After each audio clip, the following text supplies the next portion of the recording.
The eyes of the world are centred on Buckingham Palace. Into the dull November morning, two greys draw the Irish stagecoach.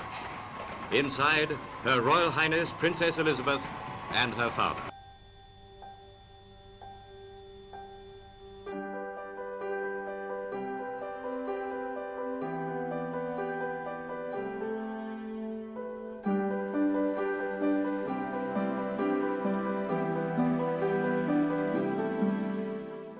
I, Philip. I, Philip. Take thee, Elizabeth Alexandra Mary. Take thee, Elizabeth Alexandra Mary. To my wedded wife. To my wedded wife.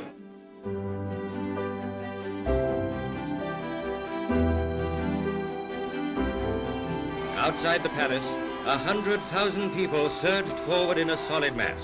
Again and again the people called for Elizabeth and Philip. Again and again they joyfully responded. Everyone gladly shared in the rejoicings, because the crown once again was serving to remind us of the common humanity which unites us all.